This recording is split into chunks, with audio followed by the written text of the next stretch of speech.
welcome to today's episode of Sit and Share. Obviously, I'm Denise and I have here with me Shawn. Hello. You can do a short introduction about yourself. Sure. I'm Shawn. From Malaysia. Yeah, woo! My first foreign guest. Yep. And I currently work on Unila. So Unila is actually a university student lifestyle app. So we actually gather student deals, campus events, and even jobs like internship and entry-level jobs, and scholarship as well within the platform. So we wanted to be like a one-stop platform for students. Like a university student Shopee. Is it? Or Could not? be. It's not a good idea. Okay. It's a listing platform where you can find opportunities. I would say, in short, opportunities for students to empower themselves. Okay, this was where I first met Shawn. It was at an exhibition, right? Correct. And then, being the thick-skinned person that I am, I decided Unila because I was attracted by the la at the back. Yep. Because in Malaysia, I'm Singaporean, right? Then we have Singlish, Yeah. Singlish, you see. Correct. La. That's how it works. Yeah. I was thinking uni what because our target audience is uni. Yeah, but So uni we wanted- alone like a bit boring, right? It's a starting point. Yeah. lor. So, but Unila makes it more interesting and relatable. Correct. So we were thinking about uni something. The something is bothering me for like 3-4 days. Then I was like, whatever lah. La. But 3-4 days only quite short, what? Yeah, because the 3-4 day was actually focusing on finding the name, right? Creating the name. We wanted to register the name itself. So we want to create an Instagram page and all this. So it's like we need to launch something like within 3-4 days, right? So after uni, like we have Uni Hub, Uni Central, Uni Market. Boring. Yeah, very boring. And suddenly whatever the la came in, right? Wow, okay. That one is really very catchy. So that was what caught my eye. And then obviously I went to visit his booth with no intention of signing up for the app, which was terrible loss for him, obviously. And then I just said, hey, and blah, blah, blah. And then he's here now, okay? Yeah, I think this is better. Better than one download. Today we are going to talk a little bit about Shawn's stories. You guys know I love interesting stories, especially stories about people who are young and relatable. That is a word that we were just talking about. I stole this idea, actually, relatable. And take a look at what is on the other side of the usual 9 to 5. Sure. That is what we are going to do today. Okay, you want to talk a little bit about what made you, when was the time when you decided that something like Unila needs to happen? And you felt like, there was a void there. All right, so you needed to feel it. Let me just travel back in time a bit, right? It's like as if he's very old, so annoying. Okay. So I think the idea was there for about a year or two. So before I actually stepped into corporate world, like during the university days, right? I think I'm really fortunate to pair with a few of good friends to work on a project or sort of a startup lah, right? And experience a bit of how the beginning of getting the idea works, how building MVP, how trying to get investors to invest in us. So the journey is very high level, but then it gives me like a glimpse into what is going to happen, right? And then after that, somehow we continue our path into corporate world, and then we put the project aside. But when I was in corporate, then the questions start to kick in, like, do I want to continue corporate life for the rest of my life? It doesn't mean it's not good, but yeah, we are not saying that. Is there any other options I can try? Maybe for 1 year or half year or even maybe 3 months, right? Just to see whether there are other track for me in my life. So I think that kicks in, and I think I actually tendered once and was convinced to stay in the company as well, and get to learn even more on the areas that I wanted to improve myself. So specifically the entrepreneurship area. So while still doing corporate work, get to work a lot more on the startup projects. So it's like 2 in 1, right? Then after about a year or so, I think that I need something really entrepreneurship, like really in charge of driving some ideas and some projects. And I still remember the project that we worked in my uni days, right? So I thought of picking up the idea again and now going on full time. So the idea roughly stayed about a year plus. So the idea was birthed during your uni days? Yes, correct. Like a project? Correct. Because if you talk about Unila, most of the things that we try to work on it. Actually, servicing the students. And when we were students, we know our pain point. Oh yeah, that's true. That's true. So what happened was like after 1 or 2 years of really thinking about it, should I or shouldn't I? But I think, okay, before I hit 30, right, I must try this to really tell myself, okay, this works or this doesn't work. Because to me at that time, it's not, I think going entrepreneurship, right, it's just a trial to another way of working. And it's not like, okay, today I quit corporate and I'm a successful businessman. It's not the case, right? It doesn't work like that. It doesn't work like that. It's much more worse than whatever we imagine. I know it's painful. I know it's not easy, but I don't know. It's that kind of deep, when they go to tough and painful, I would say. I get what you mean. You thought maybe it's like a cat bite you, but actually it's more like a lion bite you. You lost a hand. And yet yes, he is. Yeah. Is when did you first started? What was the age that you first started? Oh yes, first startup. Like really into it when you tendered and you decided to. Okay. So that was in late 2022. So that you were how many years old then? 20.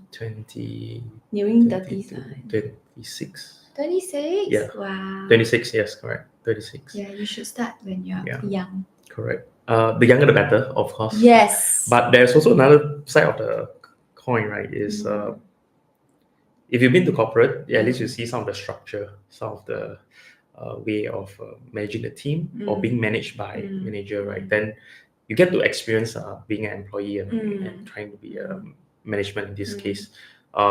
Managing people, managing team is always is an art. Would you say that is the toughest part about being an entrepreneur? Managing people?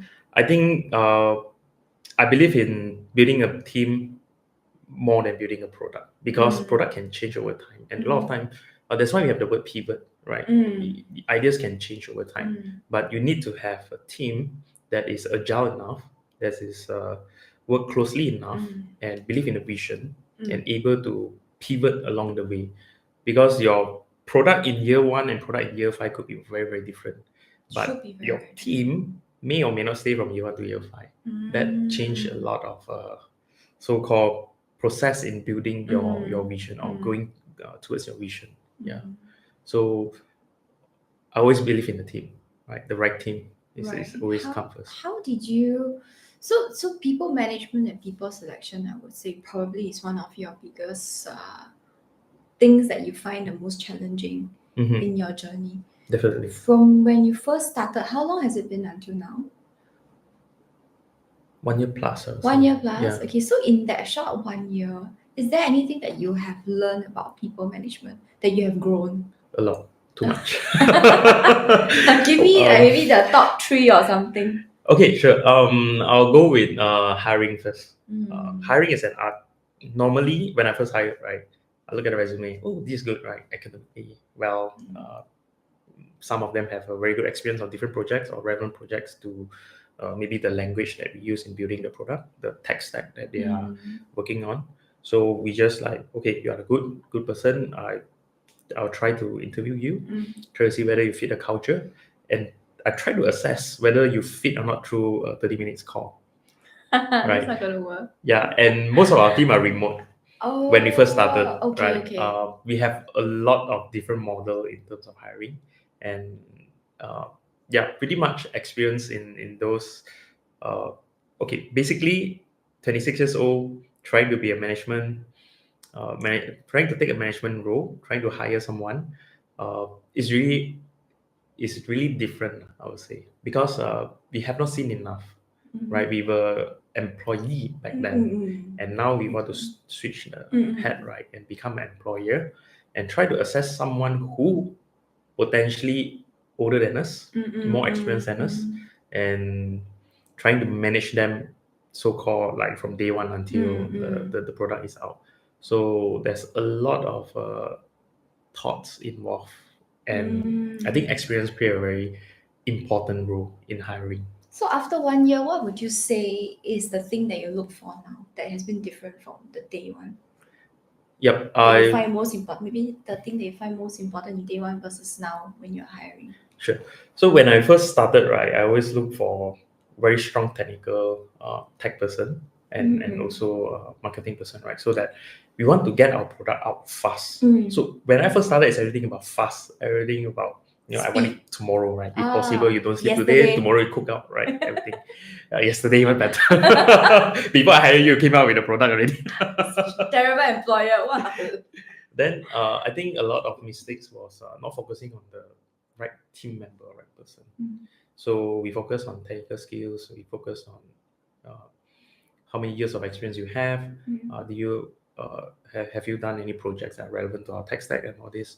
But in the end of the day, we find that finding the right person who believe in your idea, who really understand what you're building, and can help you build along the way or improve along the way. That's more important than getting someone who is very good at building. But I did hire before, don't believe in your idea.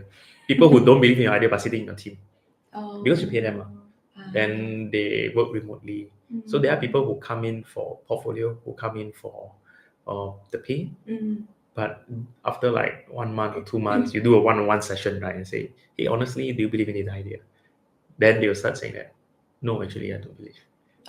They're just here because they're paid. Yeah. So I think getting the right team member actually helps a lot, because when they were building, they would think about the process and how the user go through the entire UX and so on, right? And they'll share with you, because we along the way, after 1 year plus, we do have team member who really fit the role. And when they design, let's say, the landing page, or when they design the feature itself, before they go all in, they'll question like, I think this one could change, or something else can be improved. So these are the things that we look for. And when we hit that, I think we are more or less finding the right person. Yeah. So you basically need to go through quite a few before you get someone that fits the bill.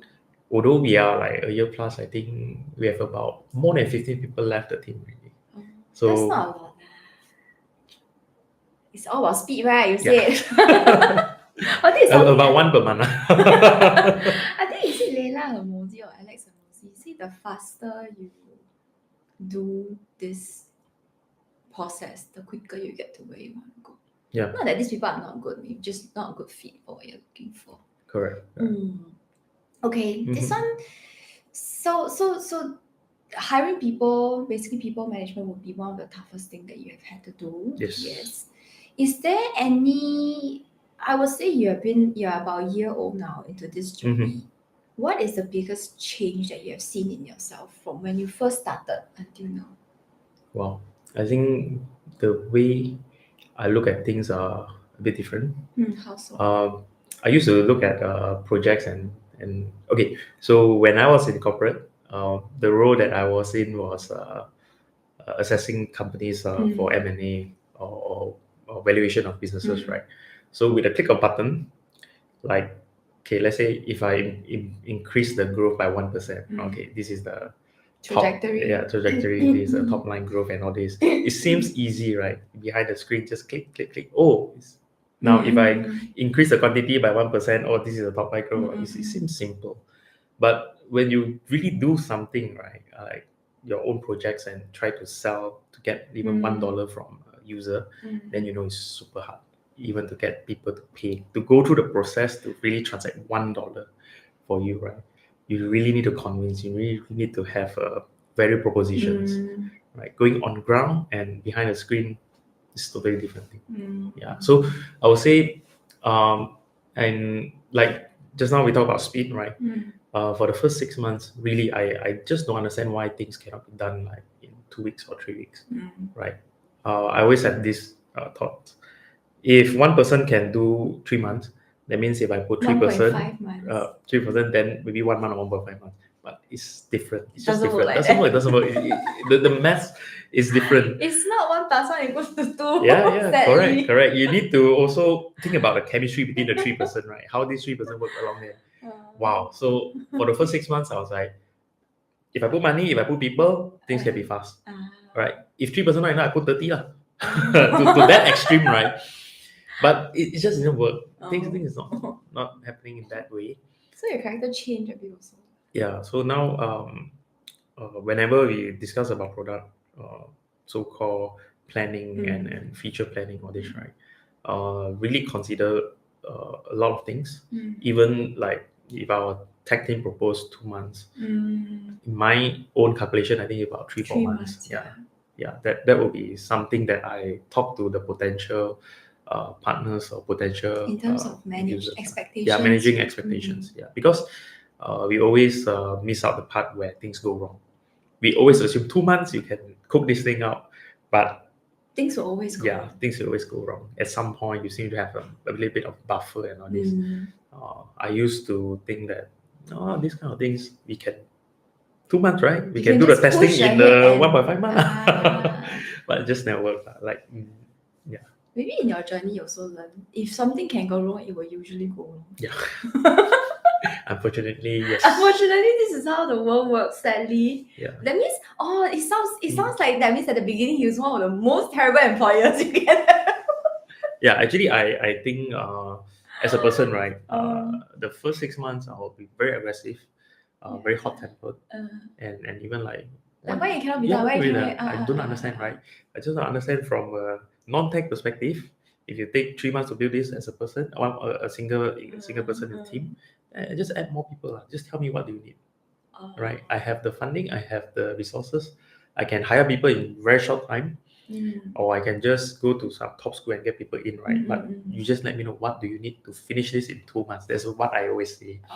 And now I think about it. No, it's just so wrong.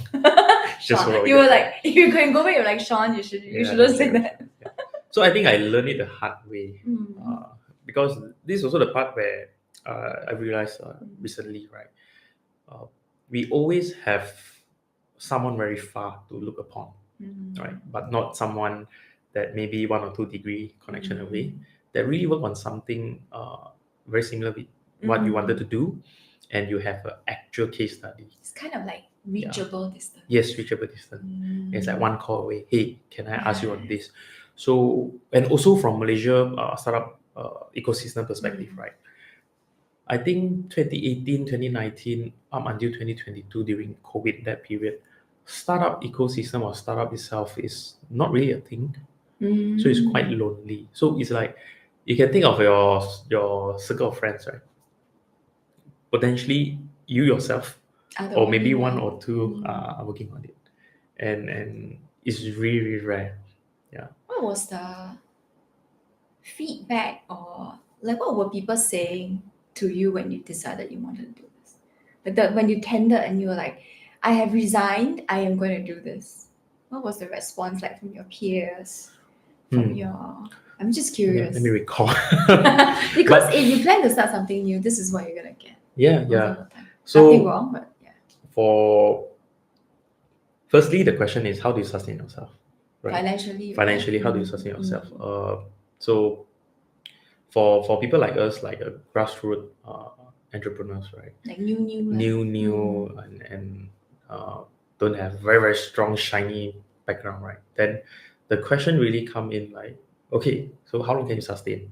Right? Let's not talk about how do you sustain yourself. Like how long can you sustain immediately?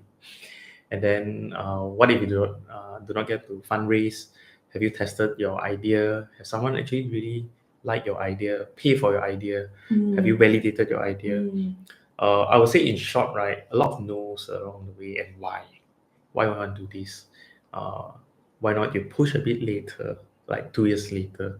So you have more funding, is that? I think the reason push 2 years later is to really assess whether you should go for entrepreneurship or not. So I think the environment itself is really not encouraging back then, and because of COVID as well during that time. 2022 just recovered from COVID. Yeah, so I think the economy was very it's not really, and you talk about university audience, right? Most of them are remote back then, or hybrid. Oh yeah, because of COVID. Yeah, correct. So your target market audience also is quite scattered. And how are you going to try to really gather or capture this market? Yeah. So a lot of why and no's, I would say. Yeah. So how did you overcome that? Like, okay, what keeps you going? Because it's been a tough journey. And it's only 1 year, so technically he's still a baby in the entrepreneur space, right? Yep, still a baby. He's a baby. How did you overcome and keep on going? Yeah, keep on going is okay. Now it's keep on going. Yeah. Now it's keep on going already. How do you keep it sustainable? But 2 years ago, why? What keeps me going, or what actually makes me, decided to continue the path? I think it's naive enough to naive enough to not to know how tough it is. You did not know the hardships that were lying ahead of you. heard of it, but as a human, curious enough to experience it. Right? Like, how hard can it be? Correct. 2 months, I put 2 more people, become 1.5 months. It's okay. Yeah, that kind of mentality. That time. Okay. Yeah, but that's how things get started back then. And now I think it's more on, okay, so we have so-called clear goal and vision. Now, how do we use our available resources to reach the goal? And of course, the goal changes over time also. The vision is always there. It's just the goal, the stepping stones. Right? Maybe like the route you take may be different. Correct. Channels can be different. Path of how do you reach your goal or vision can be different. But vision is always there. So what is your vision for Unila? Vision for Unila is on your first day when you go for your orientation, you have your education email. The first thing you do is download Unila, verify your status, and start using the app. That's a vision, because we really want to empower students, as in, like during my university time, right? A lot of information are scattered. So opportunities are so-called insider information. Some of the students know this kind of camp or this opportunity for summer program, fully funded program by the university, sent to overseas for 2-3 weeks, and then a lot of all these opportunities are really known by a few people. Only? Yep. Oh, okay. Yeah. So that's why I thought of. There are a lot of opportunities, but not everyone is accessible. And we try to empower this thing, where if University A is doing this and they wanted University B, C, D, E to be part of it as participants or join the program, then UNA could be a good place. Right? Or like within the region, Southeast Asia, let's say Singapore have a very good entrepreneurship program, and Malaysian students can join. So that's really what happened to me. I never know about the ecosystem here, but in 2018 or 2019, I was in one of some program in NUS. Then immediately I was exposed to Block 71, the startup ecosystem here, the hangar in the campus. So there's a lot of things that we can actually bring back. That you did not know existed. Yeah, you don't know it's existed. Yeah. Sorry. Yeah. No. It was ringing, so I refused to let it ring. Okay. Okay, so, but there are some days I'm sure there are some days when you are so tired. There will be some days, I mean, everybody talks about the passion, the drive, and that is definitely something that keeps you going. But I'm sure there are some days when you feel very tired and you're like, oh my god, another day, same shit. I don't think it's some days, it's most of the days. Thanks for being honest. Yeah, Shawn. I think it's most of the days. Okay, then what makes you keep on grinding? Okay. Even on days when you feel like the most powerful energy booster, not only for me, right, for the team, is the feedback from the students itself, from the user itself. Of course, we have a few pillars of services, right? So different students have different needs from the platform itself. Not everyone are interested in deals. Not everyone is looking for a job or internship. So from time to time, when we do campus roadshow, when we go down on the ground, try to engage with students, then there are students who know us before we were there. There are students who already use the platform. Some may give us some feedback. Some may really share that how they actually redeem the deals and save certain amount of money, and that's really keeps the team happy and excited. So what I heard from T is like, 他们知道我们嘞. It's like, they know us, they know who we are. So didn't go to waste. Yeah, this kind of message really not only push me, but the team also, because they are doing something that the student appreciate, or the users appreciate and it impacted their life, right? I wouldn't say like, we do something very glamorous or something, right? But on day-to-day basis, one of the things that we can empower students, even by a very small outcome, right? Even save them like few dollar on a meal, or even go-kart. That last time was a very hot thing within our app, right? Like buy one free one. They can bring friends to go there and enjoy the go-kart session, right? So this kind of feedback give us a lot of energy, and we wanted more. So on days when you're like, oh, then you just think about the feedback. Yep, sometimes. That's my question. Like if on days you're like, oh my god, then what you do at feedback and then we also encourage on within the team itself. Sometimes I'm low energy. Sometimes my team member is high energy, right? Like borrow from each other. Borrow from each other. So sometimes we say, it's normal, right? This thing is gonna happen. But remember that day, someone talked to us, then the energy start to flow. Like bring it up again. Yeah. Wow, that's a very supportive team that you have. Find the right team. Find the right team. Yeah. After a year plus, I think it's easier to spot people who fit the team or not. Because you have experience now. Yeah, correct. Now, the interview is more or less understand how people do things. What are their hobby, or what are their reaction to certain outcomes, situations, right? So that will really help. Yeah. And I think it's just going to get easier. Yeah. It's going because as you accumulate more experience and you practice, it will just get easier. Correct. Yeah, because you fail enough. But it's like that, right? How did you know entrepreneurship is tough? Because you tried it. Yeah. How did you know that you prefer what kind of coffee? Because you tried it. Yeah, correct. Right. And that reminds me to sip a bit. Yay, cheers! 짜잔! Wow, ASMR salami. Wow, like a cake. Okay, this is another question that I really like to ask. Yep. What is one of the most painful lessons that you learned on this journey? It's really the team, honestly. Really? Did something happen and you regretted it, and from there you learn a huge lesson that you should not do, or Yep. if you're good, yeah. If I were to start again, right? So I have a very close friend who shared with me that a MVP or a minimum viable product, right, is as good as a Google Sheet and Google Form. And that really hit me hard. How so? And the reason is because the Unila actually started with a no-code app. That means we hired a so-called tech person from Mexico to rebuild the app. You spend like a 5-figure on building the app itself, and at the end of the day, it can work. And my friend technically showed me a Google Sheet and Google Form can actually replace the entire feature that I tried to build using a no-code app. So that actually hit me hard in terms. I wouldn't say it's a failure, right? But it's painful enough to realize the fundamental of building a project or kicking off an idea is wrong. The foundation itself is you try to use a chainsaw to cut something small, right?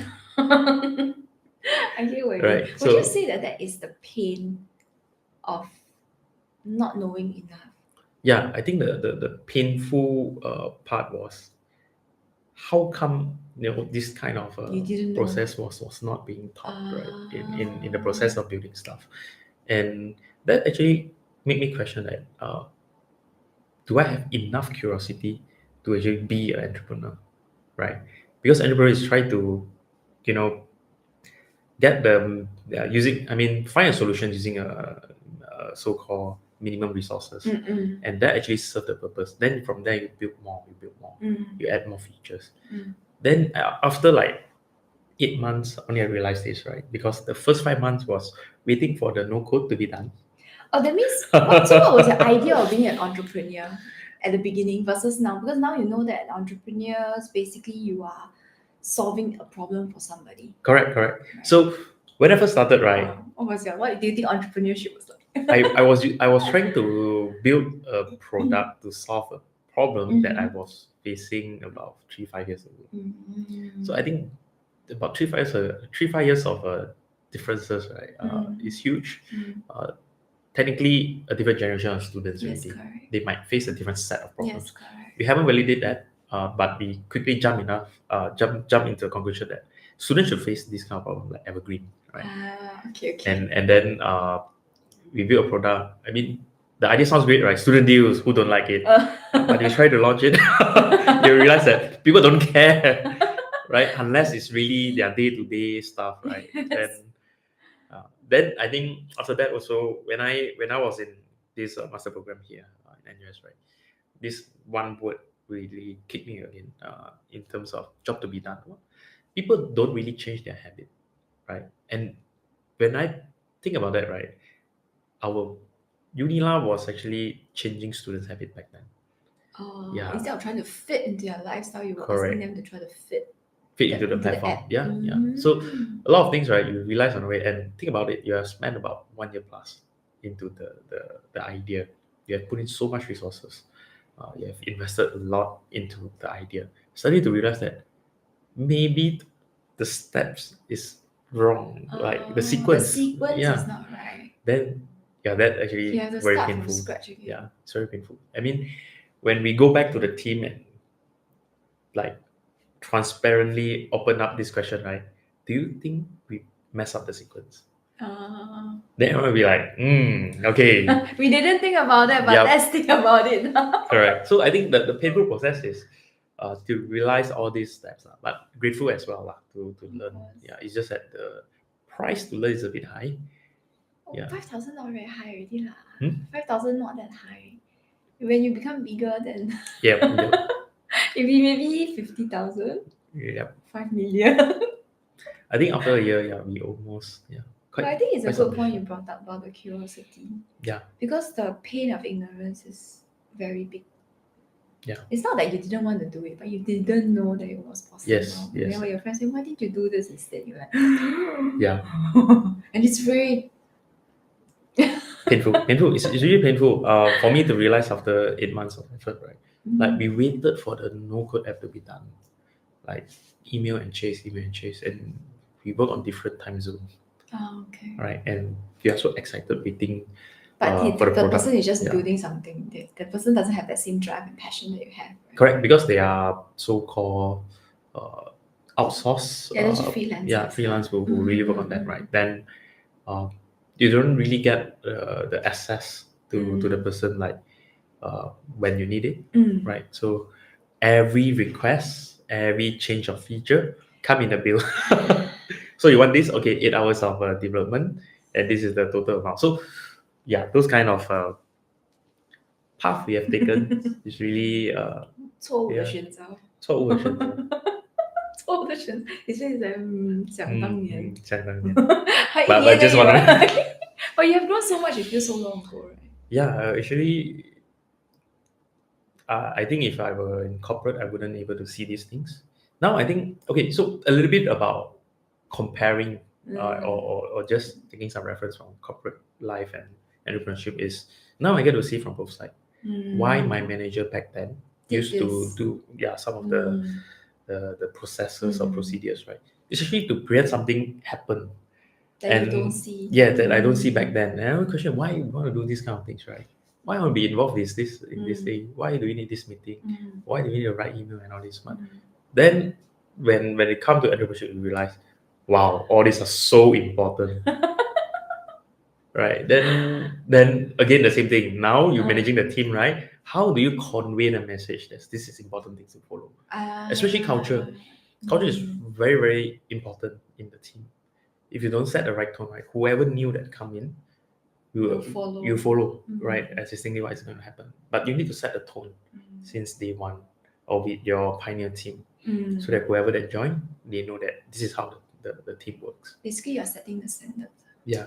And your team is looking at you. Oh, Shawn like that. That means I also can like that. Yeah.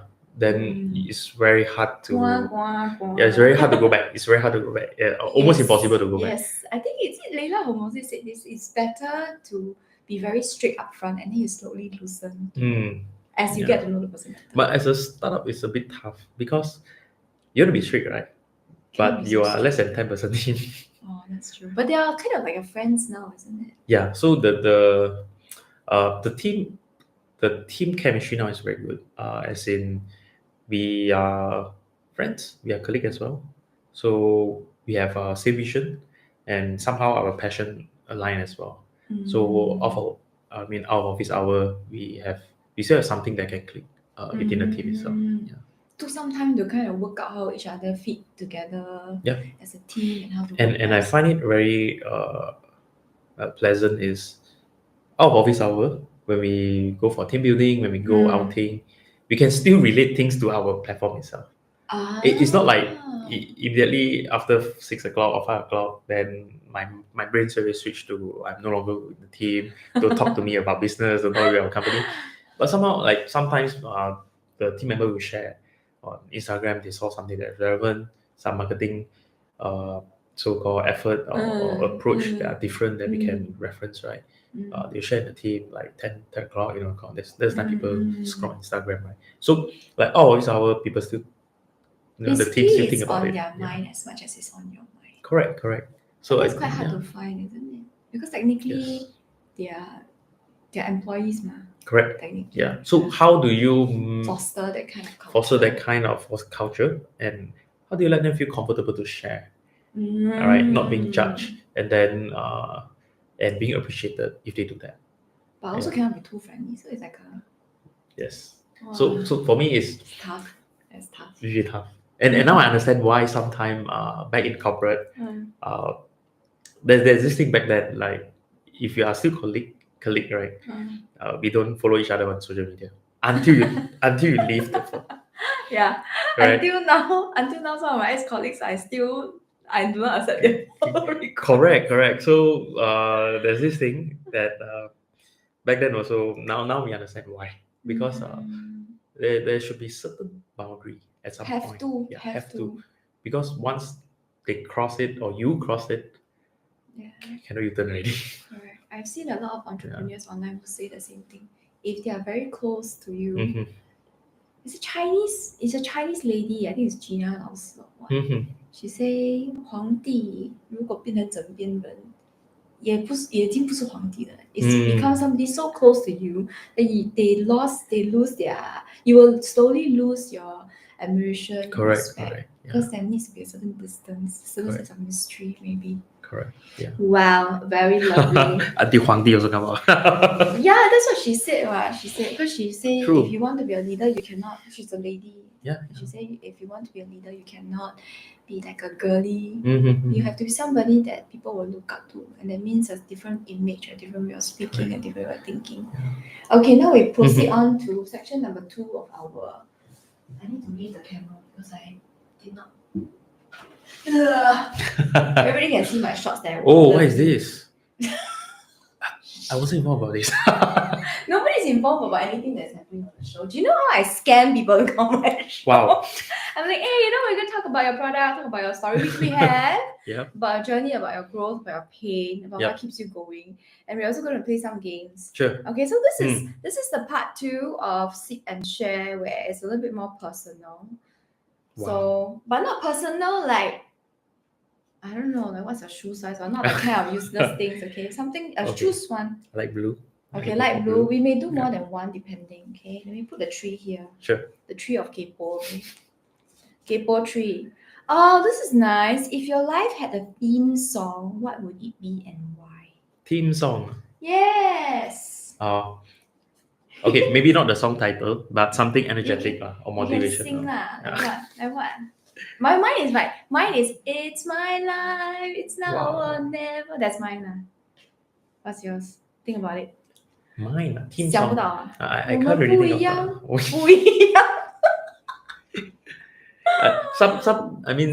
something like. What is the song that you're currently listening to? That is maybe not a theme song, but a lot of lo-fi music just to keep me to continue working. Because just to keep me awake a bit. And comfortable lo-fi. It's slightly okay. I mean, I feel like in a cafe. You feel more peaceful and yes. calm. Yes. Because in your brain there's like 3 million things to do, right? Yeah. Oh, okay, so you need to Shawn, one thing I can slow down. Okay, what is it now? But if I were to choose for theme song, I'll definitely go for something energetic or motivational. Because I mean, in this path, you need a lot of energy. That's true. Yeah, just give me energy if possible. Cannot. My friend is like, if only I can just drip energy in my veins. Yeah. I say, wow, does it work that way? She said, no. Okay. Oh, so I need to take another one. Yeah, I take another one. We may do 2 or 3 lah. Okay, there are so many lovely options here. Correct. Let's go for this. Okay. Yep. Let's see what it says. Oh, this is interesting, but I don't know whether you can share. Share a funny or outrageous dating story that you have experienced. Wow. I haven't dated for like 8 years. Okay, this one is something else that if you are planning to be an entrepreneur, you need to watch out for this. Okay, you will have no time to date. Okay, I know somebody who is already a very successful businesswoman, still no time to date because the bigger your business, the more SHIT there is to do.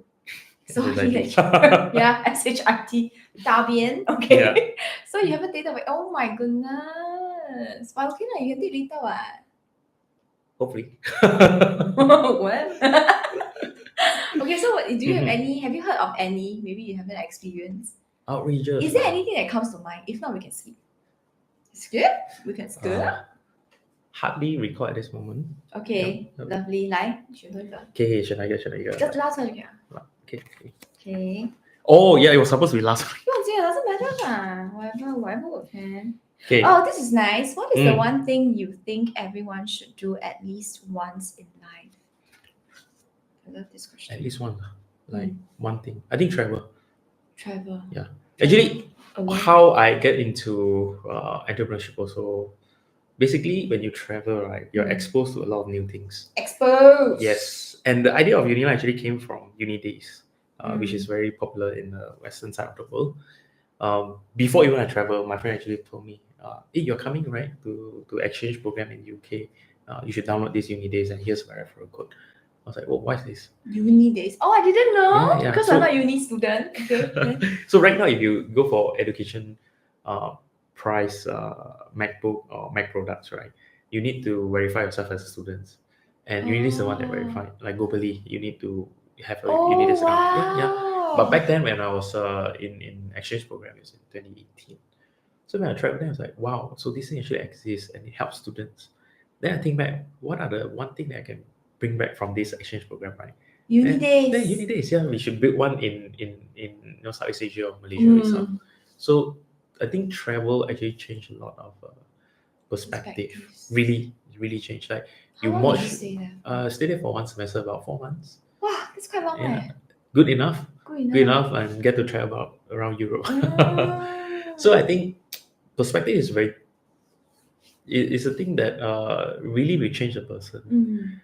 Back then, you maybe watch a lot of movies. You can tell, oh, this setting is from UK. This setting is from maybe another part of the world. But then when you were there, right, you really experience the atmosphere, the people around you. What do you eat for breakfast? Like because I went there for 4 months. So it's not really like a tourist. So you're not a tourist anymore. You live there. Yeah, I live there. I take the daily, the transportation. What do you call it? Metro? No. Metro. Tube. Yeah. Wow, Tube.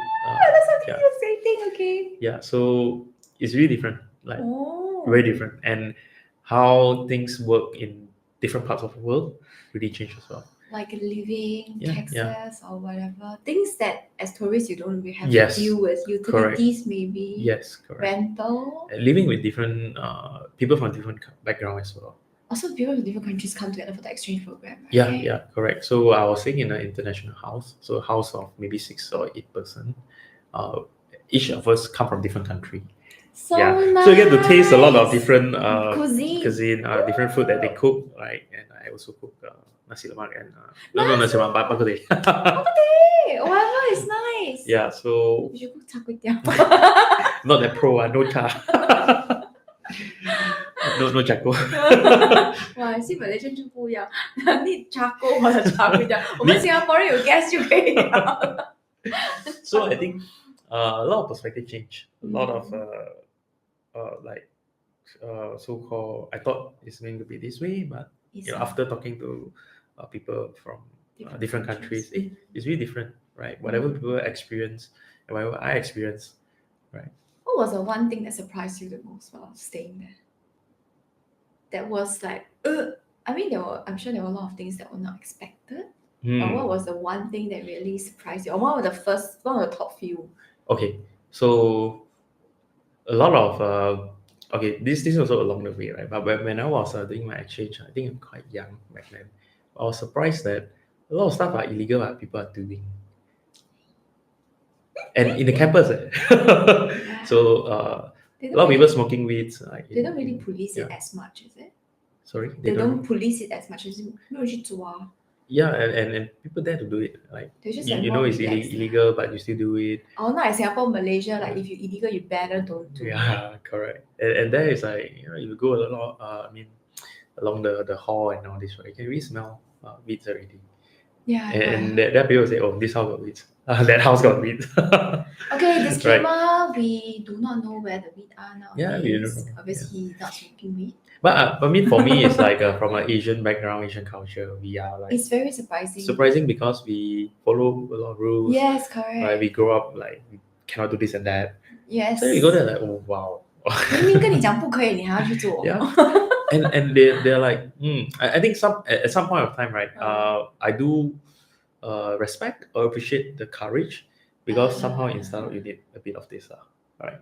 If you are too, yes, you do. Yep. And I mean, if you're too into rules and all this, you don't break rules. It's hardly find different outcomes, I would say. Yes. Yeah. So basically, not saying that you should do anything illegal. Correct. That is not what we are saying here. Okay. But basically thinking outside the box, trying new different ways. Yeah. Otherwise, you will never be able to come, like you say, a different outcome. Yes. But if you do the same thing that everybody else is doing, you will have the same result. Correct. I think I appreciate the courage and the sort of the mindset that they have. Because if you read about some of the successful startups, right, there's always a part of a gray area, debatable area, right?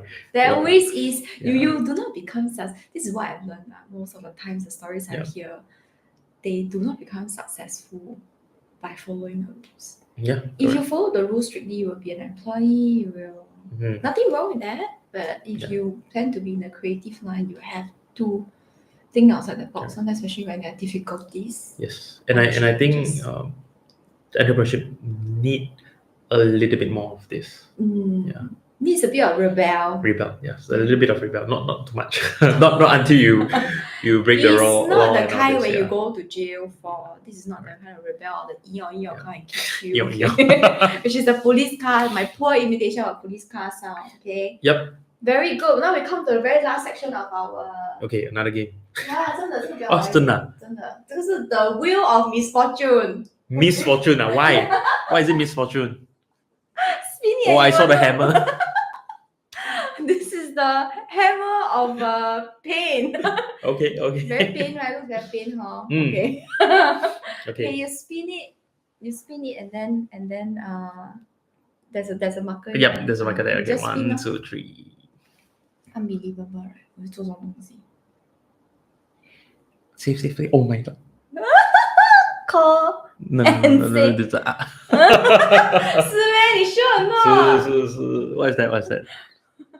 This is what sing your shower. Okay, I tell you what. I give you a choice. Sing your shower song or this one. You pick one. I pick the You Are Safe. No, cannot. This two. 你这个 needle 在中间吗？我已经给你一个 gray area， 我跟你讲，你选。He's like, he needs some low-fi music. Can I just call my team and do something? No, this one. Okay, I tell you what. Call somebody from your team and say, I love Blackpink, and then hang up. Okay. I think this one is possible. Cannot explain one. You just call. Maybe not someone from your team, whoever. You have to call someone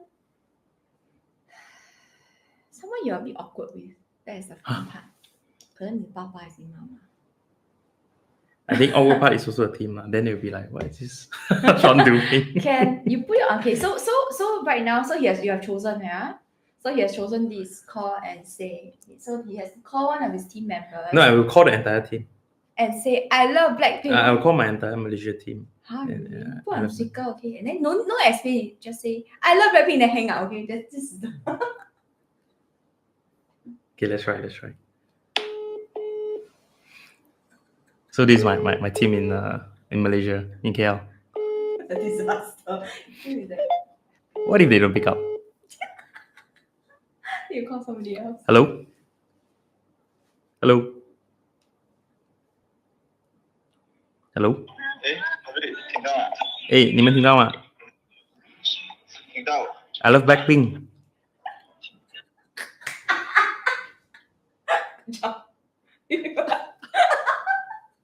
I didn't sign up for this though. Nobody knows.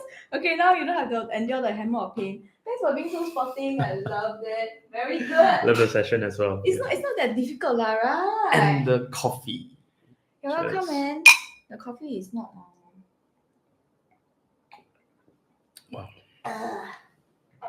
Okay, so that concludes the end of today's session. We will link all his socials and his website down below. Yeah, in the caption of the video, in the description of the video. So please feel free to check check his website out. Okay. Okay. Of course, if you want to check him out, also please feel free anytime. Okay. And then after 8 years, right? That one I don't know, bro. You have time now, man. I don't think you have time. 2 years later. Okay, so you can put him on the burner for 2 years and then after that, okay? So you link his social down below, and we will end up today's session by doing 3 poses for the camera. Wow. Yes, 3 poses. 你要什么样的 pose? Props. Okay, one definitely is a sit. Oh, sit, okay. Sit and share. You look at camera, right? Yeah. Okay, now. Okay. 我叫动tác。你喜欢什么样的 heart? 这样，这个是什么 Heart shape. You can be like, what are you on this show? Heart shape, okay, heart shape. Thanks for watching this video. If you like what you have just watched, remember to like, share and subscribe. You can also follow us on other social media platforms. And if you have someone that you would like to recommend as a guest, leave a comment below. See you in the next episode.